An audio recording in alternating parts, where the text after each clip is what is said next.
ਗੁਰੂ ਰੂਪ ਖਾਲਸਾ ਸਾਧ ਸੰਗਤ ਜੀਓ, ਵਾਹਿਗੁਰੂ ਜੀ ਕਾ ਖਾਲਸਾ ਵਾਹਿਗੁਰੂ ਜੀ ਕੀ ਫਤਿਹ। ਸਾਰੇ ਮਤਾਂ ਦੇ ਪੰਥਾਂ ਦੇ ਆਪੋ ਆਪਣੇ ਗ੍ਰੰਥ ਨੇ। ਸਨਾਤਨ ਮਤ ਦੇ ਵਿੱਚ ਬਹੁਤਾਤ ਹੈ। 4 ਵੇਦ ਨੇ, 6 ਸ਼ਾਸਤਰ ਨੇ, 18 ਪੁਰਾਣਾ ਨੇ। ਬੋਧੀਆਂ ਦੇ ਕੋਲੇ ਧੰਮਪਦ ਹੈ। ਜੈਨੀਆਂ ਦੇ ਗ੍ਰੰਥ ਨੇ। ਇਸਲਾਮ ਦੇ ਵਿੱਚ ਕੁਰਾਨ ਹੈ।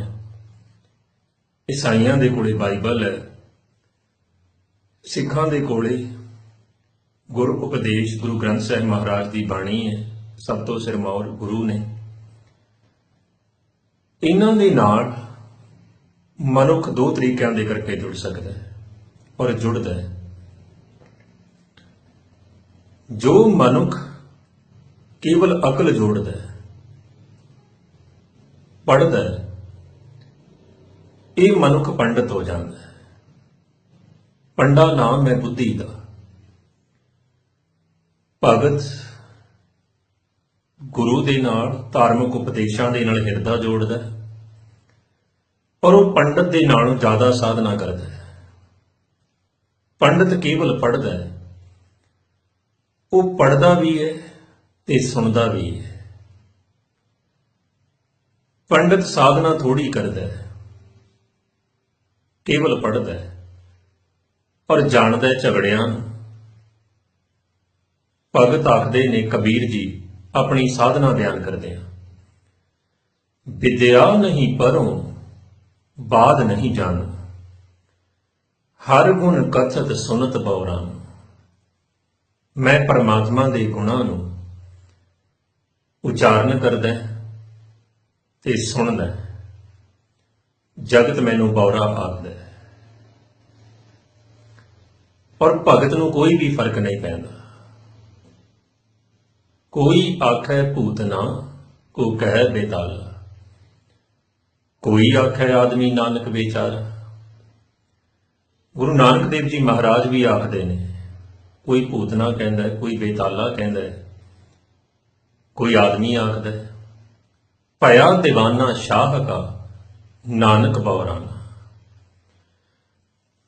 ਮਹਾਰਾਜ ਆਖਦੇ ਨੇ, ਮੈਂ ਤੇ ਬੌਰ ਹਾਂ ਪਰਮਾਤਮਾ ਦਾ। ਬੜੇ ਮਨੁੱਖ ਗੁਰੂ ਆਖਦੇ ਨੇ, ਕਈ ਇਸ ਤਰ੍ਹਾਂ ਦੇ ਨਾਲ ਵੀ ਆਖਦੇ ਨੇ। ਭਗਤ ਨੂੰ, ਗੁਰੂ ਨੂੰ ਕੋਈ ਫਰਕ ਨਹੀਂ। ਪੰਡਤ ਦੇ ਅੰਦਰ ਜੋ ਕੇਵਲ ਪੜ੍ਹਦਾ ਹੈ, ਸੁਣਦਾ ਨਹੀਂ ਹੈ, ਉਹਦੇ ਅੰਦਰ ਬਿਰਤੀ ਹੁੰਦੀ ਹੈ ਆਪਣੇ ਆਪ ਨੂੰ ਕੁਝ ਅਖਵਾਉਣ ਦੀ। ਭਗਤ ਦੀ ਤੇ ਮੈਂ ਮਿਟ ਗਈ ਹੈ, ਉਹਨੂੰ ਕੋਈ ਫਰਕ ਹੀ ਨਹੀਂ ਪੈਂਦਾ ਕੋਈ ਕੀ ਆਖਦਾ ਹੈ। ਕੋਈ ਭਲਾ ਕਹੋ ਭਾਵੇਂ ਬੁਰਾ ਕਹੋ, ਹਮ ਤਨ ਦਿਓ ਹੈ ਡਾਰ।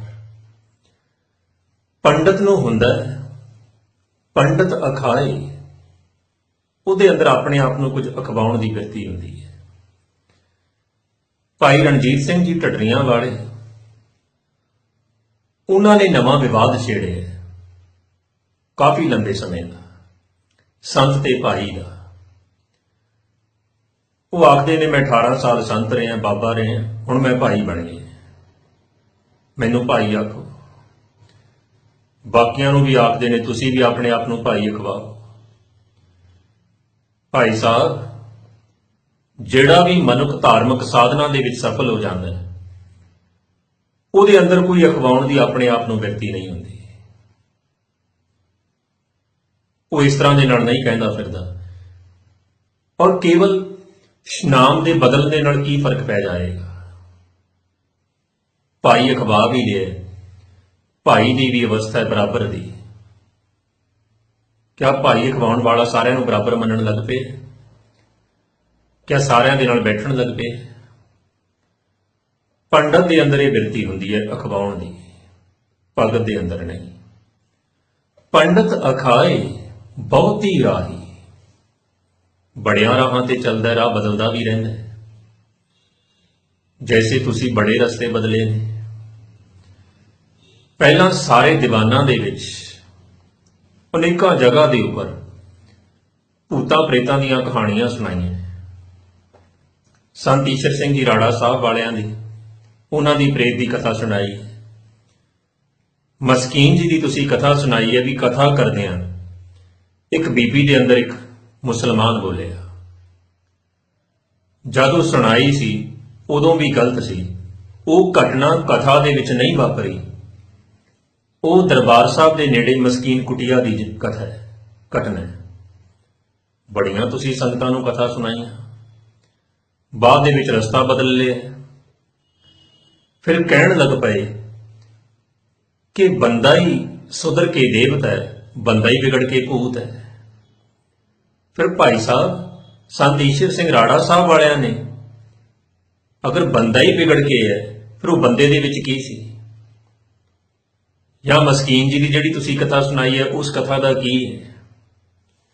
ਪੰਡਤ ਬਦਲਦਾ ਵੀ ਰਹਿੰਦਾ, ਉਹ ਰਸਤਿਆਂ ਨੂੰ ਬਦਲ ਲੈਂਦਾ, ਵਿਪਰੀਤ ਚੱਲ ਪੈਂਦਾ। ਬੜਾ ਤੁਸੀਂ ਅਧਿਆਤਮਕ ਤੌਰ ਤੇ ਗੁਰੂ ਰਾਮਦਾਸ ਜੀ ਮਹਾਰਾਜ ਦੇ ਸਰੋਵਰ ਨੂੰ ਸਹੀ ਸਿੱਧ ਕੀਤਾ ਹੈ, ਸਾਇੰਟੀਫਿਕਲੀ ਵੀ ਸਹੀ ਸਿੱਧ ਕਰ ਦਿੱਤਾ ਤੁਸੀਂ। ਸਾਰੀ ਕਥਾ ਤੁਹਾਡੀ ਨੈਟ ਤੇ ਪਈ ਹੈ। ਤੁਸੀਂ ਦੂਸਰਿਆਂ ਨੂੰ ਆਖਦੇ ਹੋ ਕਿ ਕਥਾ ਸੁਣੋ, ਮੇਰੀ ਸਾਰੀ ਕਥਾ ਸੁਣੋ, ਤੁਹਾਨੂੰ ਇੱਕ ਵੀ ਗੱਲ ਗੁਰਮਤਿ ਦੇ ਵਿਰੋਧੀ ਨਹੀਂ ਲੱਭੇਗੀ। ਭਾਈ ਸਾਹਿਬ, ਗੁਰਮਤਿ ਤੇ ਬਹੁਤ ਦੂਰ ਦੀ ਗੱਲ ਹੈ।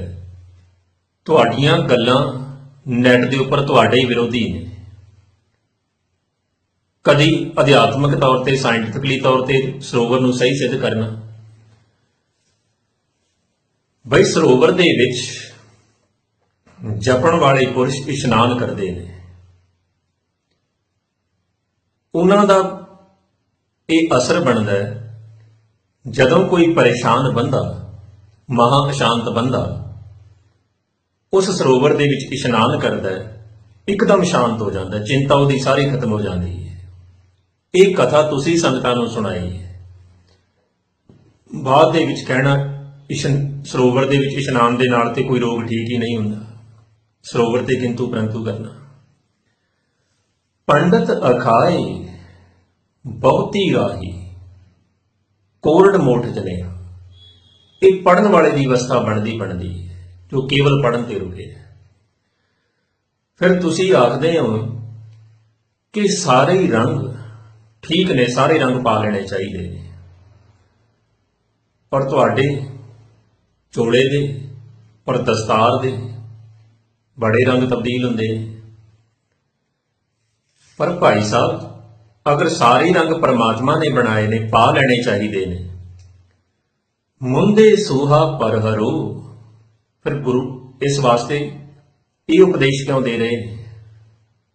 ਸੂਹੇ ਰੰਗ ਨੂੰ ਛੱਡਣ ਦਾ ਕਿਉਂ ਕਹਿ ਰਹੇ ਨੇ, ਅਗਰ ਸਾਰੇ ਰੰਗ ਪਰਮਾਤਮਾ ਨੇ ਬਣਾਏ ਨੇ? ਚਲੋ ਤੁਹਾਡੀ ਗੱਲ ਮੰਨ ਵੀ ਲਈ, ਪਰ ਤੁਹਾਡੇ ਸਾਥੀ ਇਹ ਸਾਰੇ ਰੰਗ ਕਿਉਂ ਨਹੀਂ ਪਾਉਂਦੇ? ਉਹਨਾਂ ਦੇ ਤੇ ਚਿੱਟੇ ਚੋਲੇ, ਨੀਲੀਆਂ ਦਸਤਾਰਾਂ ਹੁੰਦੀਆਂ ਨੇ, ਜ਼ਿਆਦਾਤਰ ਇੱਕੋ ਹੀ ਰੰਗ ਦੇਖਣ ਨੂੰ ਮਿਲਦਾ, ਤੁਹਾਡੇ ਹੀ ਰੰਗ ਬਦਲਦੇ ਨੇ। ਫਿਰ ਤੇ ਉਹਨਾਂ ਨੂੰ ਵੀ ਪਾਉਣੇ ਚਾਹੀਦੇ ਨੇ। ਭਾਈ ਸਾਹਿਬ, ਤੁਸੀਂ ਗਾਇਕਾਂ ਨੂੰ ਬੜਾ ਨਿੰਦਦੇ ਹੋ। ਪੰਜਾਬ ਦਾ ਬੇੜਾ ਰੋੜ ਦਿੱਤਾ ਹੈ, ਜਵਾਨੀ ਨੂੰ ਤਬਾਹ ਕਰ ਦਿੱਤਾ ਹੈ। ਇਹ ਕੱਪੜਿਆਂ ਦਾ ਸਟਾਈਲ, ਢੰਗ, ਇਹ ਗਾਇਕਾਂ ਦੇ ਨਾਲ ਮੇਲ ਖਾਂਦਾ ਹੈ। ਜਿਵੇਂ ਗਾਇਕ ਆਪਣੇ ਨਾਲ ਕਈ ਸਾਜਿੰਦੇ ਲੈ ਕੇ ਚੱਲਦੇ ਨੇ, ਸਾਜ਼ ਵਜਾਉਣ ਵਾਲੇ ਉਹਨਾਂ ਦੇ ਨਾਲ ਹੁੰਦੇ ਨੇ, ਔਰ ਅਕਸਰ ਮਨੁੱਖ ਦੇਖਦਾ ਉਹਨਾਂ ਦੇ ਇੱਕੋ ਰੰਗ ਦੇ ਕੱਪੜੇ ਪਾਏ ਹੁੰਦੇ ਨੇ, ਉੱਤੇ ਵੈਲ ਡਰੈਸਡ ਹੁੰਦੇ ਨੇ। ਪਰ ਜੋ ਗਾਉਣ ਵਾਲਾ ਹੈ ਉਹ ਬੜੇ ਵਾਰ ਰੰਗ ਬਰੰਗੇ ਕੱਪੜੇ ਪਾ ਲੈਂਦਾ ਹੈ, ਇਸਤਰੀਆਂ ਜੈਸੇ ਕੱਪੜੇ ਇਸਤਰੀਆਂ ਪਾਉਂਦੀਆਂ ਨੇ, ਕਢਾਈ ਵਾਲੇ ਉਸ ਤਰ੍ਹਾਂ ਦੇ ਪਾ ਲੈਂਦੇ। ਉਹ ਇਹ ਸਾਬਤ ਕਰਨਾ ਚਾਹੁੰਦਾ ਹੁੰਦਾ ਹੈ, ਆਪਣੇ ਆਪ ਨੂੰ ਵੱਖਰਾ ਦਿਖਾਉਣਾ ਹੈ। ਜੋ ਮੈਨੂੰ ਸੁਣਨ ਆਏ ਨੇ ਉਹਨਾਂ ਨੂੰ ਪਤਾ ਚੱਲੇ ਬਾਕੀ ਦੇ ਸਾਜ਼ ਵਜਾਉਣ ਵਾਲੇ ਨੇ, ਮੈਂ ਉਹਨਾਂ ਦੇ ਵਿੱਚ ਵੱਖਰਾ ਦਿਖਾਂ। ਤੁਹਾਡੇ ਸਾਥੀਆਂ ਦੇ ਇੱਕੋ ਤਰ੍ਹਾਂ ਦੇ ਕੱਪੜੇ ਪਾਏ ਹੁੰਦੇ ਨੇ, ਤੁਹਾਡੇ ਰੋਜ਼ ਬਦਲਵੇਂ ਕੱਪੜੇ ਪਾਏ ਹੁੰਦੇ ਨੇ। ਲੱਗਦਾ ਤੇ ਇਹੀ ਹੈ ਵੀ ਤੁਸੀਂ ਵੀ ਦਿਖਾਉਣਾ ਚਾਹੁੰਦੇ ਹੋ ਬਾਕੀਆਂ ਦੇ ਵਿੱਚ ਆਪਣੇ ਆਪ ਨੂੰ ਵੱਖਰਾ, ਸਾਥੀਆਂ ਦੇ ਵਿੱਚ ਵੱਖਰਾ। ਫਿਰ ਗਾਇਕਾਂ ਦੀ ਤੁਸੀਂ ਬੜੀ ਨਿੰਦਿਆ ਕਰਦੇ ਹੋ। ਹੋਰ ਕੋਈ ਕਰੇ ਤਾਂ ਠੀਕ ਵੀ ਹੈ, ਉਹਦੀ ਤੇ ਵਿਚਾਰ ਬਾਅਦ ਦੇ ਵਿੱਚ ਹੋਵੇਗੀ, ਪਰ ਤੁਹਾਨੂੰ ਨਹੀਂ ਕਰਨਾ ਚਾਹੀਦਾ। ਤੁਹਾਡੀ ਇਸ ਕਿਰਿਆ ਨੂੰ ਦੇਖ ਕੇ ਜਾਣਕਾਰ ਪੁਰਸ਼ ਤੇ ਆਖਣਗੇ ਇਹ ਭੰਗਰਨਾਥ ਦੀ ਗੱਦੀ ਦੇ ਵਾਰਸ ਨੇ, ਇਹ ਭੰਗਰਨਾਥ ਵਾਲਾ ਕੰਮ ਹੈ। ਭੰਗਰਨਾਥ ਵੀ ਇਹੀ ਕਰਦਾ ਸੀ। ਅਚਲ ਬਟਾਲੇ ਦੇ ਵਿੱਚ ਪਹਿਲੇ ਪਾਤਸ਼ਾਹ ਦੇ ਉੱਪਰ ਉਹਨੇ ਸਵਾਲ ਰੱਖਿਆ, ਖੁਣ ਸਖਾਦੀ ਜੋਗੀ ਸਰਾਂ ਗੋਸ਼ਟ ਕਰਨ ਸਭੇ ਉਠ ਆਈ, ਆਖੇ ਜੋਗੀ ਭੰਗਰਨਾਥ ਤੋਏ ਦੁੱਧ ਵਿੱਚ ਕਿਉਂ ਕਾਂਜੀ ਪਾਈ। ਕੱਪੜਿਆਂ ਨੂੰ ਦੇਖ ਕੇ ਸਤਿਗੁਰਾਂ ਤੇ ਸਵਾਲ ਕਰਦਾ ਹੈ, ਕਹਿੰਦਾ ਮਹਾਰਾਜ ਤੁਸੀਂ ਉਦਾਸੀਆਂ ਦਾ ਭੇਖ ਉਤਾਰ ਕੇ ਸੰਸਾਰੀਆਂ ਦੇ ਕੱਪੜੇ ਪਾ ਲਏ, ਤੁਹਾਡਾ ਇਹ ਕਰਮ ਕੱਪੜਿਆਂ ਨੂੰ ਬਦਲਣ ਦਾ ਇਸ ਤਰ੍ਹਾਂ ਦੇ ਨਾਲ ਹੈ ਜਿਵੇਂ ਦੁੱਧ ਦਾ ਚਾਟਾ ਹੀ ਕਿਸੇ ਨੇ ਖਰਾਬ ਕਰ ਦਿੱਤਾ ਹੋਵੇ ਕਾਂਜੀ ਪਾ ਕੇ, ਹੁਣ ਉਹਦੇ ਵਿੱਚੋਂ ਮੱਖਣ ਨਹੀਂ ਨਿਕਲੇਗਾ। ਇਸ ਸਵਾਲ ਨੂੰ ਸੁਣ ਕੇ ਸਤਿਗੁਰਾਂ ਨੂੰ ਬੜਾ ਵੀਰ ਰਸ ਆਇਆ। ਭੰਗਰਨਾਥ ਨੂੰ ਸੰਬੋਧਨ ਹੋ ਕੇ ਆਖਦੇ ਨੇ, ਭੰਗਰਨਾਥ ਤੇਰੀ ਮਾਊ ਕੁਚੱਜੀ ਆਈ, ਤੇਰਾ ਗੁਰੂ ਉਸ ਚੱਜਾ ਨਹੀਂ ਸੀ। ਮਾਂ ਤੋਂ ਬੱਚੇ ਜਨਮਦੇ ਨੇ, ਗੁਰੂ ਤੋਂ ਚੇਲੇ ਪੈਦਾ ਹੁੰਦੇ ਨੇ। ਭਾਂਡਾ ਧੋਏ ਨਾ ਜਾਤੀ ਉਹਨੂੰ ਭਾਏ ਕੁਚੱਜਿਆ ਫੁੱਲ ਸੜਾਈ। ਭੰਗਰਨਾਥ ਤੂੰ ਵੀ ਉਹਦੇ ਕੋਲੋਂ ਸਿੱਖਿਆ ਲਈ ਹੈ। ਕਈ ਵਾਰ ਗਰਮ ਭਾਂਡੇ ਨੂੰ ਧੋਣ ਲੱਗਿਆਂ ਮਨੁੱਖ ਆਪਣੇ ਹੱਥ ਸੜਾ ਲੈਂਦੇ ਨੇ, ਤੂੰ ਵੀ ਆਪਣੇ ਹੱਥ ਸੜਾ ਲਏ ਨੇ। ਹੋਏ ਅਤੀਤ ਗ੍ਰਸਤ ਤਜ ਉਨਹੀ ਕੇ ਕਰ ਫਿਰ ਮੰਗਣ ਜਾਈ। ਆਪਣੇ ਆਪ ਨੂੰ ਉਦਾਸੀ ਸਦਵਾਉਣਾ, ਗ੍ਰਸਤੀਆਂ ਦੀ ਨਿੰਦਿਆ ਕਰਨੀ, ਕੱਪੜਿਆਂ ਨੂੰ ਨਿੰਦਣਾ, ਫਿਰ ਉਹਨਾਂ ਦੇ ਘਰਾਂ ਦੇ ਵਿੱਚ ਜਾ ਕੇ ਮੰਗਣਾ। ਗਾਇਕਾਂ ਦੀ ਤੁਸੀਂ ਬੜੀ ਨਿੰਦਿਆ ਕਰਦੇ ਹੋ, ਪਰ ਉਹਨਾਂ ਗਾਇਕਾਂ ਦੀਆਂ ਤਰਜ਼ਾਂ ਤੇ ਗੁਰਬਾਣੀ ਨੂੰ ਪੜ੍ਹਦੇ ਹੋ।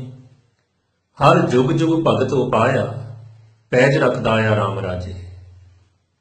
ਰਹਿਰਾਸ ਸਾਹਿਬ ਦੀ ਆਰੰਭਤਾ ਇਹ ਮਿਰਜ਼ੇ ਦੀ ਤਰਜ਼ ਤੇ ਪੜ੍ਹੀ ਹੋਈ ਤੁਹਾਡੀ ਨੈਟ ਤੇ ਮੌਜੂਦ ਹੈ। ਤੁਹਾਡੇ ਸਾਥੀ ਸਤਵਿੰਦਰ ਬਿੱਟੀ ਦੀਆਂ ਕਵਿਤਾਵਾਂ ਪੜ੍ਹਦੇ ਨੇ ਔਰ ਗਾਇਕਾਂ ਨੂੰ ਨਿੰਦੇ ਨੇ। ਇਹ ਤੇ ਭੰਗਰਨਾਥ ਵਾਲਾ ਕੰਮ ਹੈ। ਭੰਗਰਨਾਥ ਇਸੇ ਤਰ੍ਹਾਂ ਦੇ ਨਾਲ ਕਰਦਾ ਸੀ। ਅਗਰ ਕੋਈ ਮਨੁੱਖ ਇਸ ਤਰ੍ਹਾਂ ਦੇ ਨਾਲ ਕਰੇ, ਮਨੁੱਖ ਨੂੰ ਗੁਰੂ ਦਾ ਸਿੱਖ ਨਹੀਂ ਆਖਣਗੇ, ਭੰਗਰਨਾਥ ਦਾ ਚੇਲਾ, ਭੰਗਰਨਾਥ ਦੀ ਗੱਦੀ ਦਾ ਵਾਰਿਸ ਆਖਣਗੇ। ਫਿਰ ਤੁਸੀਂ ਆਖਦੇ ਹੋ ਸਾਇੰਸ ਧਰਮ ਦੀ ਵਿਆਖਿਆ ਕਰਦੀ ਹੈ, ਪਰਮਾਤਮਾ ਨੇ ਸਭ ਨੂੰ ਬਣਾਇਆ ਹੈ। ਸਾਨੂੰ ਪਰਮਾਤਮਾ ਨੇ ਬਣਾਇਆ, ਗੁਰੂ ਗੋਬਿੰਦ ਸਿੰਘ ਜੀ ਮਹਾਰਾਜ ਨੇ ਬਣਾਇਆ। ਤੁਸੀਂ ਗੁਰੂ ਸਾਹਿਬ ਤੇ ਵੀ ਸਵਾਲ ਕਰਦੇ ਹੋ। ਪਰਮਾਤਮਾ ਦਾ ਧਰਮ ਹੈ ਸਾਰਿਆਂ ਨੂੰ ਸਾੜਦਾ ਹੈ। ਅੱਗ ਜੋ ਉਸਨੇ ਬਣਾਈ ਹੈ, ਅੱਗ ਸਾਰਿਆਂ ਨੂੰ ਸਾੜਦੀ ਹੈ, ਪਾਣੀ ਡੋਬਦਾ ਹੈ। ਭਾਈ ਸਾਹਿਬ ਸਾਨੂੰ ਬਣਾਇਆ ਗੁਰੂ ਗੋਬਿੰਦ ਸਿੰਘ ਜੀ ਮਹਾਰਾਜ ਨੇ, ਖਾਲਸੇ ਨੂੰ ਪ੍ਰਗਟ ਕੀਤਾ ਹੈ। ਔਰ ਜਿਨ੍ਹਾਂ ਦੇ ਉੱਪਰ ਗੁਰੂ ਦੀ ਕਿਰਪਾ ਵਾਪਰ ਜਾਏ ਉਹਨਾਂ ਦੇ ਵਾਸਤੇ ਪਰਮਾਤਮਾ ਨੂੰ ਵੀ ਆਪਣਾ ਧਰਮ ਬਦਲਣਾ ਪੈ ਜਾਂਦਾ ਹੈ। ਜਿਹੜੀਆਂ ਉਦਾਹਰਨਾਂ ਤੁਸੀਂ ਦਿੰਦੇ ਹੋ, ਗੁਰੂ ਗ੍ਰੰਥ ਸਾਹਿਬ ਮਹਾਰਾਜ ਦੀ ਬਾਣੀ ਪ੍ਰਹਿਲਾਦ ਦਾ ਜ਼ਿਕਰ ਕਰਦੀ ਹੈ, ਜਲ ਅਗਨੀ ਵਿੱਚ ਘੱਤਿਆ ਜਲੈ ਨਾ ਡੁੱਬੈ ਗੁਰ ਪ੍ਰਸਾਦ। ਠੀਕ ਹੈ, ਅੱਗ ਸਾਰਿਆਂ ਨੂੰ ਸੜਦੀ ਹੈ, ਪਰ ਜਿਨ੍ਹਾਂ ਤੇ ਗੁਰੂ ਦੀ ਕਿਰਪਾ ਵਾਪਰ ਜਾਏ, ਅੱਗ ਨੂੰ ਪ੍ਰਹਿਲਾਦ ਨੇ ਸਾੜਿਆ ਨਹੀਂ, ਪਾਣੀ ਨੂੰ ਉਸਨੇ ਡੋਬਿਆ ਨਹੀਂ। ਰਾਜਾ ਰਾਮ ਮਾਇਆ ਫੇਰੀ, ਗੁਰੂ ਦੀ ਕਿਰਪਾ ਜਿਨ੍ਹਾਂ ਤੇ ਵਾਪਰ ਜਾਏ ਉਹਨਾਂ ਦੇ ਵਾਸਤੇ ਪਰਮਾਤਮਾ ਵੀ ਆਪਣਾ ਧਰਮ ਬਦਲ ਲੈਂਦਾ ਹੈ। ਗੁਰੂ ਦੀ ਕਿਰਪਾ ਵਾਲੇ ਮੇਰੀ ਬਾਂਦੀ ਭਗਤ ਛਡਾਵੇ, ਬਾਂਧੈ ਭਗਤ ਨਾ ਛੂਟੈ ਮੋਹਿ। ਉਹ ਤੇ ਪਰਮਾਤਮਾ ਨੂੰ ਵੀ ਬੰਨ ਲੈਂਦੇ ਨੇ। ਪਰਮਾਤਮਾ ਵੀ ਆਪਣਾ ਧਰਮ ਬਦਲ ਲੈਂਦਾ, ਮਰਿਆਦਾ ਬਦਲ ਲੈਂਦਾ। ਫਿਰ ਤੁਸੀਂ ਅਕਾਲ ਤਖਤ ਸਾਹਿਬ ਦੀ ਮਰਿਆਦਾ ਦਾ ਬੜਾ ਪ੍ਰਚਾਰ ਕੀਤਾ ਹੈ। ਸੁਣਨ ਵਾਲੇ ਨੂੰ ਲੱਗਦਾ ਹੈ ਬਿਲਕੁਲ ਠੀਕ ਹੈ, ਤੁਸੀਂ ਆਖਦੇ ਹੋ ਸਾਰੇ ਕਿਤੇ ਅਕਾਲ ਤਖਤ ਸਾਹਿਬ ਦੀ ਮਰਿਆਦਾ ਲਾਗੂ ਕਰੋ, ਪੰਥ ਦੇ ਵਿੱਚ ਏਕਤਾ ਹੋ ਜਾਏਗੀ। ਪੰਥ ਦੇ ਵਿੱਚ ਦੁਬਤਾ ਤੁਸੀਂ ਦੱਸਿਆ, ਮੈਂ 3-4 ਸਾਲ ਸੋਚੇ। ਦੁਬਦਾ ਦਾ ਕਾਰਨ ਇਹੀ ਹੈ, ਮਰਿਆਦਾ ਵੱਖ-ਵੱਖ ਨੇ। ਬੜਾ ਤੁਸੀਂ ਜਗ੍ਹਾ ਜਗ੍ਹਾ ਤੇ ਅਕਾਲ ਤਖਤ ਸਾਹਿਬ ਦੀ ਮਰਿਆਦਾ ਦਾ ਪ੍ਰਚਾਰ ਕਰਦੇ ਹੋ, ਪੰਥ ਦੀ ਏਕਤਾ ਦਾ ਪ੍ਰਚਾਰ ਕਰਦੇ ਹੋ। ਸੁਣਨ ਵਾਲੇ ਨੂੰ ਲੱਗਦਾ ਤੁਹਾਡੇ ਅੰਦਰ ਬੜਾ ਦਰਦ ਹੈ ਪੰਥ ਦਾ। ਪਰ ਭਾਈ ਸਾਹਿਬ ਇਸ ਗੱਲ ਦਾ ਵੀ ਜਵਾਬ ਦਿਓ। ਤੁਸੀਂ ਇਹ ਆਖਦੇ ਹੋ ਕਿ ਮੇਰੀਆਂ ਕੈਸਟਾਂ ਨੂੰ ਸੁਣੋ, ਗੁਰਮਤਿ ਦੇ ਵਿਰੋਧੀ ਗੱਲ ਨਹੀਂ ਲੱਗੇਗੀ। ਤੁਹਾਡੀ ਵਿਚਾਰ ਤੁਹਾਡੇ ਵਿਰੋਧੀ ਹੁੰਦੇ ਨੇ, ਤੁਹਾਡੇ ਵਿਚਾਰਾਂ ਦੇ ਵਿਰੋਧੀ ਹੁੰਦੇ ਨੇ। ਫਿਰ ਤੁਸੀਂ ਦੀਵਾਨਾਂ ਦੇ ਵਿੱਚ ਆਖੀ ਜਾਂਦੇ ਹੋ ਕਿ ਜੀ ਅਕਾਲ ਤਖਤ ਸਾਹਿਬ ਵਾਲਿਆਂ ਦੀ ਮੇਰੇ ਤੇ ਕਹਿਰੀ ਅੱਖ ਹੈ, ਮੈਨੂੰ ਤੇ ਪੰਥ ਚੋਂ ਛੇਕਣ ਨੂੰ ਫਿਰਦੇ ਨੇ। ਬਸ ਜੀ ਬਹਾਨਾ ਹੀ ਲੱਭਦੇ ਨੇ। ਜਿੱਦਣ ਕੋਈ ਕਾਰਨ ਮਿਲ ਗਿਆ ਨਾਲ ਦੀ ਨਾਲ ਮੈਨੂੰ ਪੰਥ ਚੋਂ ਛੇਕ ਦੇਣਗੇ। ਭਾਈ ਸਾਹਿਬ ਸੰਗਤਾਂ ਨੂੰ ਦੱਸੋ, ਤੁਹਾਡੇ ਗੁਰਦੁਆਰਾ ਸਾਹਿਬ ਦੇ ਵਿੱਚ ਵੀ ਅਕਾਲ ਤਖਤ ਸਾਹਿਬ ਦੀ ਮਰਿਆਦਾ ਹੈ, ਤੁਹਾਡੇ ਅਸਥਾਨ ਦੇ ਉੱਪਰ ਅਕਾਲ ਤਖਤ ਸਾਹਿਬ ਦੇ ਉੱਪਰ ਵੀ ਉਹੀ ਮਰਿਆਦਾ ਹੈ। ਇੱਕ ਪਾਸੇ ਤੁਸੀਂ ਆਖੀ ਜਾਂਦੇ ਹੋ ਅਕਾਲ ਤਖਤ ਸਾਹਿਬ ਦੀ ਮਰਿਆਦਾ ਨੂੰ ਮੰਨਣ ਦੇ ਨਾਲ ਪੰਥ 'ਚ ਏਕਤਾ ਹੋ ਜਾਏਗੀ, ਪਰ ਤੁਹਾਡੇ ਅਕਾਲ ਤਖਤ ਸਾਹਿਬ ਦੀ ਮਰਿਆਦਾ ਮੰਨਣ ਦੇ ਨਾਲ ਤੁਹਾਡੀ ਅਕਾਲ ਤਖਤ ਸਾਹਿਬ ਵਾਲਿਆਂ ਦੇ ਨਾਲ ਏਕਤਾ ਨਹੀਂ ਹੋਈ। ਉਮੀਦ ਹੈ ਇਹਨਾਂ ਵਿਚਾਰਾਂ ਦੇ ਜਵਾਬ ਤੁਸੀਂ ਆਪਣੇ ਦੀਵਾਨਾਂ ਦੇ ਵਿੱਚ ਦੇਣ ਦੀ ਕਿਰਪਾਲਤਾ ਕਰੋਗੇ।